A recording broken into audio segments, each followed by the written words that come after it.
actually going to just, figure it out and go on, I think Niggas it's much their higher. best friends fucking their wife. That's it. If he told him in private, it'll be 90-10.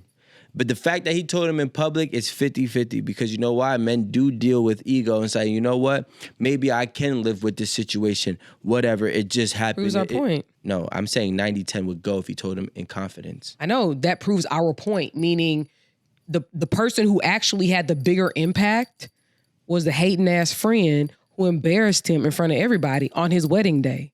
No. Okay, let me say this again. The person who had the biggest impact is her. If that friend told him in confidence, there's a 90% chance he would leave.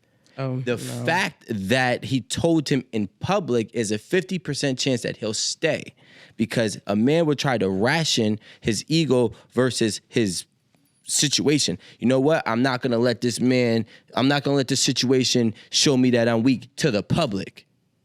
Right? I'm going to try to thug it out. How does that make you weak? I think that everybody being your business would be like, oh, this marriage is over. No. I'm not talking from a woman perspective. I'm talking from a man's When he perspective. finishes, let us tell us. If a man feels like another man is trying to deteriorate him, a man's going to step up even if at his own detriment and try to show that it won't. Right? So there's a good percentage of that that's going to say, you know what? I'm going to stay. Right? Now, I also do agree some men are going to leverage it. So it's kind of like wishy-washy, but I feel like that's 10 to 20% of men are going to try to leverage that throughout their marriage if they continue to be married. But if a man told him in confidence, listen, I didn't want to tell you before, but I've been fucking your wife, when your new wife, I did fuck your new wife. Most men cannot live with uncertainty within their woman. And the fact that you weren't, again, able to have a hard or tough conversation with me prior to this moment, I would never look at you the same. I would never trust you the same. With anything that's difficult in your life, you could run into a situation where you do have infidelity, and let's just say that man is capable of dealing with the infidelity and pushing through. In his mind, he'll question himself because he'll never know if it actually happened because she's already demonstrated that she can't even tell him when there is some type of tough conversation that will happen. So she's already proven her character flaw from the very beginning. And so did he at the same time.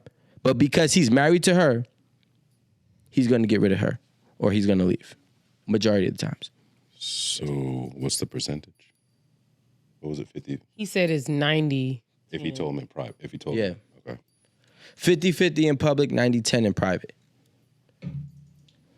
My advice is to get the annulment. I would not recommend starting a new marriage that way. Moving forward, that would be the basis of the new marriage. This information that has just been sprung upon us. Are we going to talk about, speaking of putting babies in people, are we going to talk about Anthony Edwards and paying his child support up front? Gangsta. You just started it. Go for it. Oh, I just want to know what y'all think. So Anthony Edwards, for those of you watching, Anthony Edwards and his baby mother, he allegedly disclosed that he would not be there throughout her pregnancy and throughout the life of that child. And if she wanted to put him on child support, that he'll pay up front, whatever it is, for 18 years. So he paid X amount of dollars all up front. I think it was like over $1 million, which actually covers the child support for, I think it's $5,000 a month, which covers the child support for the ages of 18, which also will have to be renegotiated because if the child does go to Every 4 college, yeah, they would have to pay for that as well.